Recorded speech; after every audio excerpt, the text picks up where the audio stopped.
Hello friends, आप सभी को नमस्कार। मैं हितेश कुमार एक बार फिर से आप सभी का ज्ञानकोश यूट्यूब चैनल में स्वागत करता हूं। आज है 9 जनवरी और 9 जनवरी से जितनी भी करंट अफेयर्स बनेंगी वो हम आज की वीडियो में चर्चा करेंगे।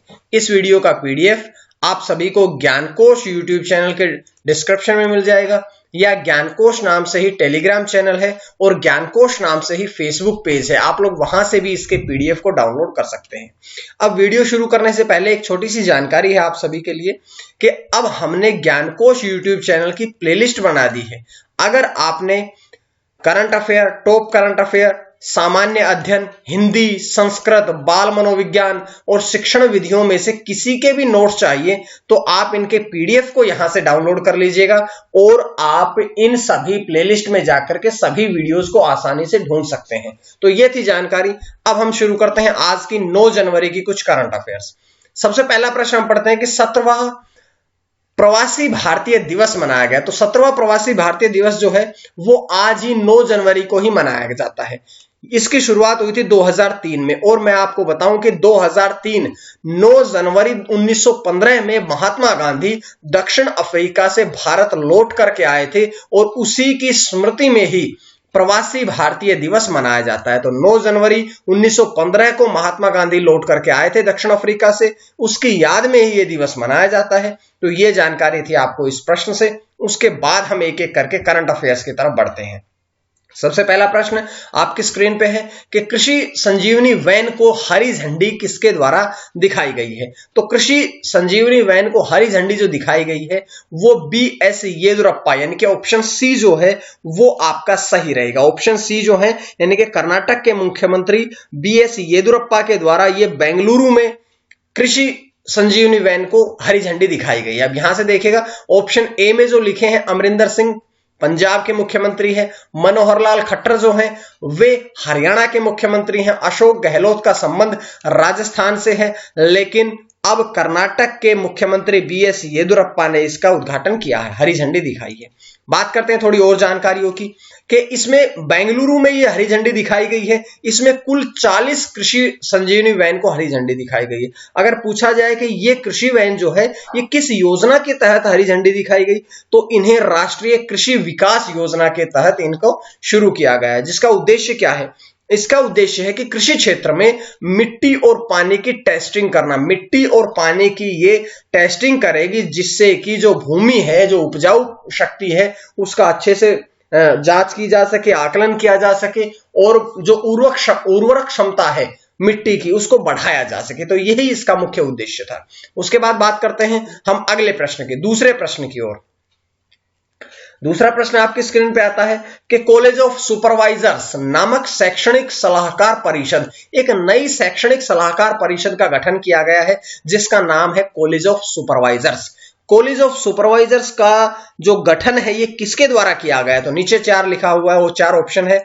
इनमें से भारतीय reserve bank RBI reserve bank of India के द्वारा अब कॉलेज ऑफ सुपरवाइजर्स नामक शैक्षणिक सलाहकार परिषद का गठन किया गया है। तो जानकारी प्राप्त करते हैं थोड़ी और भी इसके बारे में। जैसे जैसे हम पढ़ते हैं कि इसके अध्यक्ष कौन बनाए गए, तो इसके अध्यक्ष जो हैं वो बने हैं NS विश्वनाथन जो है वे इसके अध्यक्ष बने हैं और NS विश्वनाथन जो है वे RBI reserve bank of India के पूर्व डिप्टी गवर्नर भी रह चुके हैं। इसका उद्देश्य क्या है? तो कॉलेज ऑफ सुपरवाइजर्स का उद्देश्य है कि उन क्षेत्रों की पहचान करना जहां पर जो कौशल निर्माण है और जो अपस्किलिंग की आवश्यकता होती है उन सभी क्षेत्रों की पहचान करना ही इसका मुख्य उद्देश्य है। अब केवल ये जो इसके अध्यक्ष बने हैं NS विश्वनाथन, अब इस कमेटी में केवल वो अकेले ही नहीं है, वो तो अध्यक्ष बने हैं, उनके साथ साथ 5 सदस्यों की भी नियुक्ति की गई है। तो 5 सदस्य कौन कौन से हैं उनके बारे में पूरी जानकारी आप पढ़ते हैं कि 5 सदस्य जो हैं वो एक तो पहले हैं, सबसे पहले अरिजीत बसु भारतीय स्टेट बैंक के पूर्व प्रबंध निदेशक रह चुके हैं। परेख सुखनकर जो कि HDFC बैंक के पूर्व उप प्रबंध निदेशक रह चुके हैं।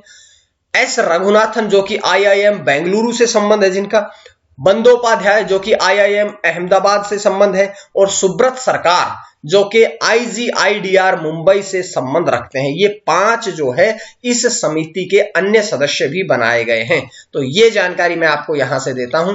उसके पश्चात अगला प्रश्न आपकी स्क्रीन पे आता है कि पैसों को रोको मत एक जागरूकता अभियान जारी किया गया है, शुरू किया गया है, जिसका नाम है कि पैसों को रोको मत। पैसों को रोको मत ये जागरूकता अभियान है, किसके द्वारा शुरू किया गया है? तो हम यहां पढ़ते हैं आईडीएफसी म्यूचुअल फंड, यानी कि ऑप्शन ए जो है वो सही है कि अब आईडीएफसी म्यूचुअल फंड्स ने पैसों को रोको मत इस नाम से एक जागरूकता अभियान शुरू किया गया है। क्या है ये, इसके बारे में थोड़ी जानकारी हम और भी डिटेल में पढ़ते हैं।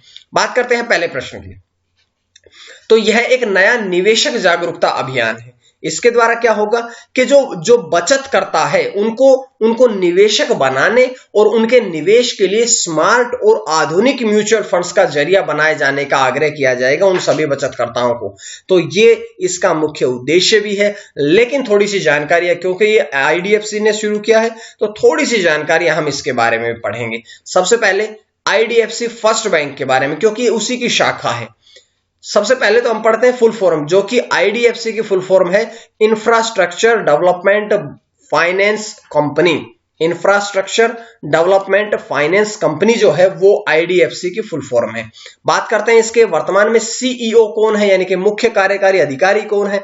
तो वी वैद्यनाथ इसके वर्तमान में सीईओ है। इसका मुख्यालय है मुंबई में और इसकी स्थापना अक्टूबर 2015 में करी गई थी। तो ये जानकारी आपको यहां से मिलती है। उसके पश्चात अगले प्रश्न की तरफ बढ़ते हैं। प्रश्न नंबर 4 आपकी स्क्रीन पे आता है कि आईआईटी कानपुर ने fintech innovation centre FIC fintech innovation centre स्थापित करने के लिए किस बैंक के साथ में या किसके साथ में साझेदारी करी है? तो ये जो साझेदारी करी गई है ये करी गई है PNB यानी कि पंजाब नेशनल बैंक के साथ में। ऑप्शन ए जो है वो सही रहेगा। तो पंजाब नेशनल बैंक के साथ में अब आईआईटी कानपुर ने फिनटेक इनोवेशन सेंटर स्थापित करने की साझेदारी करी है। इसके बारे में थोड़ी और जानकारियां पढ़ते हैं कि ये केवल पंजाब नेशनल बैंक के साथ में नहीं हुई है साझेदारी, बल्कि पंजाब नेशनल बैंक के साथ में फर्स्ट के साथ, पंजाब नेशनल बैंक और फर्स्ट के साथ में भी जानकारी ये साझेदारी करी। तो फर्स्ट के बारे में हम थोड़ी एक सेकंड बाद इसके बारे में पढ़ते हैं। इससे पहले मैं थोड़ी जानकारी आपको और भी दे देता हूं कि इसका उद्देश्य क्या है। तो इसका उद्देश्य है कि बैंकिंग, वित्तीय सेवाओं और बीमा की चुनौतियों का पता लगा करके तकनीकी संसाधनों का प्रयोग करना ही इसका मुख्य उद्देश्य है। बात कर लेते हैं कि फर्स्ट की अभी पढ़ा ना फर्स्ट, तो फर्स्ट की फुल फॉर्म क्या है? फर्स्ट की फुल फॉर्म है foundation for innovation and research in science and technology, ये इसकी है फुल फॉर्म। तो ये जानकारी हमें यहां से मिली। उसके पश्चात थोड़ी जानकारी और पढ़ेंगे क्योंकि पंजाब नेशनल बैंक के साथ में साझेदारी हुई है तो थोड़ी सी जानकारी पंजाब नेशनल बैंक से पढ़ते हैं। तो यहां देखिएगा पंजाब PNB की फुल फॉर्म है पंजाब नेशनल बैंक। मुख्यालय कहां है? नई दिल्ली में। इसके मुख्य कार्यकारी अधिकारी यानी कि CEO कौन है? तो SS मल्लिकार्जुन राव जो है 1 अक्टूबर 2019 से पंजाब नेशनल बैंक के CEO के रूप में कार्यरत है। उसके पश्चात इसकी स्थापना कब हुई थी? तो 19 मई 1894 में कि भारत के जो सबसे पुराने बैंक है उनमें नाम आता है PNB का। इसकी स्थापना 1894 में करी गई थी लाहौर में, क्योंकि उस समय भारत और पाकिस्तान दोनों एक थे। वो बाद में भारत और पाकिस्तान 1947 में अलग हुए, लेकिन इससे पहले इसकी स्थापना लाहौर में करी गई थी। बात करें इसके अगर संस्थापक की, तो इसके संस्थापक है लाला लाजपत राय और दयाल सिंह मजीठिया। दोनों ने, दयाल सिंह मजीठिया और लाला लाजपत राय दोनों ने मिलकर के इसकी पंजाब नेशनल बैंक की स्थापना करी थी। तो उसके बाद में बात करते हैं थोड़ी और जानकारियां हैं कि तेलंगाना उच्च न्यायालय की पहली महिला मुख्य न्यायाधीश कौन बनी है? तो अभी तेलंगाना उच्च न्यायालय जो है इसकी यानी कि हाई कोर्ट की पहली महिला मुख्य न्यायाधीश कौन बनी है? तो अभी देखिएगा, अभी बनी है हेमा कोहली, यानी कि ऑप्शन बी जो है वो सही रहेगा। हेमा कोहली जो है वो अब तेलंगाना उच्च न्यायालय की पहली महिला मुख्य न्यायाधीश बनी है। और बात करें कि उन्होंने स्थान किनका लिया है, तो देखिएगा राघवेंद्र सिंह चौहान, ऑप्शन सी में जो है कि राघवेंद्र सिंह चौहान के स्थान पर अब हेमा कोहली तेलंगाना हाई कोर्ट की पहली महिला मुख्य न्यायाधीश बनी है। तो ये जानकारी यहां से मिलती है। उसके पश्चात बात करते हैं अगले प्रश्न की। इससे थोड़ी और जानकारी, माफ करिएगा, कि उन्होंने राघवेंद्र सिंह चौहान का स्थान लिया है और राघवेंद्र सिंह चौहान जो है वे अब उत्तराखंड हाई कोर्ट के मुख्य न्यायाधीश नियुक्त किए गए हैं। और उनको शपथ यानी कि हेमा कोहली को शपथ किसने दिलवाई है? तो हेमा कोहली को राज्यपाल तमिलिसाई साउंडराजन द्वारा शपथ दिलाई गई है, क्योंकि मुख्य न्यायाधीशों को शपथ कौन दिलाता है? राज्यपाल दिलाता है। तो इस समय में तेलंगाना के राज्यपाल है टी.एस. राजन यानी कि तमिलिसाई साउंडराजन, उन्होंने इस पद की उन्हें शपथ दिलाई है। उसके पश्चात तेलंगाना उच्च न्यायालय के बारे में अगर मैं थोड़ी बातें करूं तो तेलंगाना उच्च न्यायालय की स्थापना कब हुई थी? 1919 में हुई थी इसकी स्थापना। 1 जनवरी 2019 में तेलंगाना उच्च न्यायालय के रूप में स्थापित किया गया, यानी कि वास्तविकता तो इसकी स्थापना 1919 में हुई थी, लेकिन जब आपको पता है कि तेलंगाना अलग राज्य बना उसके पश्चात इसकी स्थापना 1 जनवरी 2019 में तेलंगाना में करी गई थी। इसके बाद इसका स्थान कहां पर स्थापित है? तो ये तेलंगाना के हैदराबाद में हाई कोर्ट ये स्थापित है। उसके पश्चात बात करते हैं, अभी आता है आपके आज का प्रश्न। आज का प्रश्न है कि ऑल इंडिया फुटबॉल एसोसिएशन के पहले उप महासचिव कौन बने हैं? तो ये 4 ऑप्शन है आप लोगों के सामने। आज जैसे पिछले आप लोगों का बहुत अच्छा रिस्पॉन्स आ रहा है उसके लिए आप सभी का बहुत बहुत धन्यवाद। इसी तरह से आप लोग मेरे साथ जुड़े रहें ताकि मैं भी और प्रयास करता रहूं, और इसका प्रश्न का जवाब जो है वो आप कमेंट करके मुझे बताइएगा। और ABCD लिखने की बजाय आप ABCD के साथ अगर नाम लिखेंगे तो और भी अच्छा लगेगा। उसके साथ जैसा कि मैं बता चुका हूं कि अब जो दिसंबर में मेरी 31 जनवरी तक की जो मेरी बुक आएगी वो 5 पुस्तकें मैं सही जवाब देने वालों को उपहार स्वरूप भेंट करूंगा। अब बात करते हैं कल का जो प्रश्न पूछा गया था, पिछला जो प्रश्न पूछा गया था उसके जवाब के बारे में। तो पिछला प्रश्न पूछा था कि किस राज्य में के सरकारी कार्यालयों को ग्रीन घोषित किया गया? तो केरल राज्य। ये बहुत कम जवाब दिया है सही, ज्यादातर जो जवाब था वो गोवा का दिया गया था आप लोगों ने, लेकिन सही जवाब है केरल के सरकारी कार्यालयों को ग्रीन घोषित किया गया है। ठीक है, उसके पश्चात बढ़ते हैं आज के छठे प्रश्न की ओर कि अमेरिका के नवनिर्वाचित राष्ट्रपति जो बाइडेन ने अटॉर्नी जनरल किसे नियुक्त किया है? तो जो बाइडेन ने जो अटॉर्नी जनरल नियुक्त किया है वो किया है मैरिक गारलैंड को, यानी कि ऑप्शन सी जो है वो सही रहेगा। मैरिक गारलैंड जो हैं वे अमेरिका के अब नए अटॉर्नी जनरल नियुक्त होंगे। और इससे पहले अमेरिका से ये प्रश्न आया तो मैं आपको याद दिलाता हूं कि अमेरिका के बारे में मैंने बताया, कल वीडियो भी डाली थी कि अमेरिका की संसद पर हमला हुआ है, क्यों हुआ है, क्या कारण है, सारी जानकारियां आप टॉप करंट अफेयर्स में पढ़ लीजिएगा। कल मैं वीडियो पोस्ट कर चुका हूं, आप लोग जरूर देख लीजिएगा वो। ठीक है, उसके पश्चात बात करते हैं कि मैरिक गारलैंड जो हैं वे तो बने हैं अब अमेरिका के नए अटॉर्नी जनरल। उनके साथ साथ में एक नियुक्ति और भी करी गई है कि उनके साथ साथ में एसोसिएट अटॉर्नी जनरल भी नियुक्त की गई है। कौन है? वो है Vanita Gupta. Vanita Gupta associate attorney general, और अटॉर्नी जनरल बने हैं मैरिक गारलैंड। इसके साथ में देखिएगा मैरिक गारलैंड जो हैं वे वर्तमान में कोलंबिया के सर्किट में न्यायालय के रूप में कार्यरत थे, कि न्यायालय में कार्यरत थे, ऐसा है। उसके बाद वनीता जो है वो नागरिक और मानवाधिकार पर लीडरशिप सम्मेलन की प्रमुख भी है, CEO भी है। और वे वनीता गुप्ता के बारे में बताता हूं कि वे न्याय विभाग में सर्वोच्च रैंकिंग वाली भारतीय अमेरिकी मूल की महिला भी बनी है। तो ये जानकारी मैं आपको यहां से देता हूं। उसके पश्चात अगला प्रश्न, 7वां प्रश्न कि अब्राहम अकॉर्ड्स डील पर समझौता अमेरिका का किस देश के साथ में हुआ है? अभी एक समझौता हुआ है जिसका नाम है अब्राहम अकॉर्ड्स। ये डील है, ये एक समझौता है जिसके साथ अमेरिका का किस देश के साथ में ये समझौता हुआ है? तो ये समझौता हुआ है अमेरिका और सूडान के बीच में, यानी कि ऑप्शन बी जो है वो आपका यहां से सही रहेगा। उसके पश्चात थोड़ी जानकारी और पढ़ते हैं। देखिएगा नाम लिखा है अब्राहम अकॉर्ड्स। इसे जो है अफ्रीकी देश इजराइल के साथ संबंधों को सामान्य बनने के लिए मार्ग प्रशस्त किया जाएगा। मुस्लिमों और यहूदियों के श्रद्धेय मतलब कि श्रद्धा के योग्य बिब्लिकल पैट्रियार्क के नाम पर इसका नामकरण भी किया गया। अमेरिका जो अब्राहम अकॉर्ड्स है इसका नामकरण किया गया। उसके साथ साथ में क्योंकि अमेरिका और सूडान का हुआ है तो सूडान के बारे में थोड़ी बातें पढ़ते हैं। सूडान की राजधानी कहां है? खार्तूम। सूडान की राजभाषा कौन सी है? अरबी और अंग्रेजी। और सूडान के राष्ट्रपति कौन है? Ahmed Awad Ibn Auf. Ahmed Awad Ibn Auf जो है वो अब सूडान के वर्तमान में राष्ट्रपति पद पर है।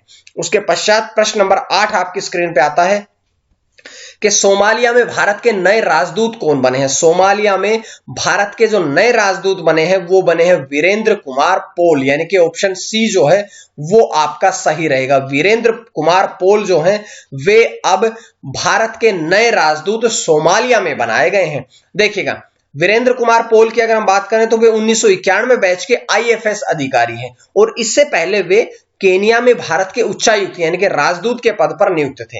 सोमालिया के बारे में अगर मैं बात करूं, देखिए सोमालिया जो है हल्का सा ब्राउन कलर में जो दिखाया गया है ये पूरा देश सोमालिया के मैप में है। उसके बाद बात करते हैं, हिंद महासागर के तट पर लगता है ये। सोमालिया जो है वो अफ्रीका में स्थित देश है जो 1990 के दशक के शुरुआत से ही कबीले आधारित सशस्त्र समूहों के बीच में गृह युद्ध के बाद से हिंसा में घिरा हुआ है। उसके बाद इसकी राजधानी की बात करें तो सोमालिया की राजधानी है मोगादिशु। राजभाषा कौन सी है? सोमाली और अरबी। बात करते हैं राष्ट्रपति कौन से हैं तो शरीफ अहमद जो हैं वे सोमालिया के वर्तमान में राष्ट्रपति हैं। तो ये जानकारी मैंने आपको यहां से दी। उसके पश्चात 9वां प्रश्न है कि अमेरिकी सेना के पहले मुख्य सूचना अधिकारी CIO कौन बने हैं तो अभी भारत अमेरिकी मूल के डॉक्टर राज अय्यर, यानी कि ऑप्शन डी जो है वो सही है। डॉक्टर राज अय्यर जो हैं वे भारतीय और अमेरिकी मूल के हैं जो कि अमेरिकी सेना के पहले CIO यानी कि मुख्य सूचना अधिकारी बने हैं। बात करते हैं इनकी कि ये मुख्य रूप से भारत और अमेरिकी मूल के हैं। इस पद की जो स्थापना है यानी कि CIO पद की जो स्थापना है वो पेंटागन द्वारा करी गई थी और इसी साल नहीं पिछले साल जुलाई 2020 में इसकी स्थापना करी गई थी। अब यहां पर देखिएगा CIO लिखा है तो CIO की फुल फॉर्म है chief information officer. Chief information officer जो है वो CIO की यानी कि फुल फॉर्म है। जिसके पश्चात आज का अंतिम प्रश्न आपकी स्क्रीन पे आता है कि कितने स्लम परिवारों को मिला प्लस कोड। प्लस कोड कितने स्लम परिवारों को दिया गया है तो अब 9000 परिवारों को स्लम परिवारों को प्लस कोड दिया गया है। क्या है ये, इसके बारे में जानकारी बढ़ते हैं कि ये जो 9000 स्लम परिवार हैं ये मुख्य रूप से पुणे, ठाणे, नवी मुंबई और कोल्हापुर में झुग्गियों में रहने वाले परिवार हैं। ये जो पता है ये उनके अक्षांश और देशांतर पर आधारित है और मुख्य रूप से संख्या और अक्षरों के रूप में प्रदर्शित किया गया है। प्लस कोड उन लोगों या उन स्थानों के लिए दिया जाता है जो कि सड़क के पते की तरह होते हैं जिनके पास अपना कोई स्थायी पता नहीं होता है, इसलिए उन्हें प्लस कोड दिया जाता है। तो ये कोड अब 9000 परिवारों को दिया गया है। तो ये थी आज की कुछ करंट अफेयर्स। उम्मीद है आप सभी को करंट अफेयर्स की सीरीज पसंद आ रही होगी और अगर पसंद आ रही है तो आप ज्ञानकोश यूट्यूब चैनल को सब्सक्राइब करें, ज्ञानकोश टेलीग्राम चैनल से जुड़े ताकि आपको PDF मिलता रहे, ज्ञानकोश फेसबुक पेज से जुड़े ताकि आपको सारी जानकारियां मिलती रहे। आज के लिए इतना ही। मां सरस्वती की कृपा आप सभी पर बनी रहे। आप सभी का बहुत बहुत धन्यवाद।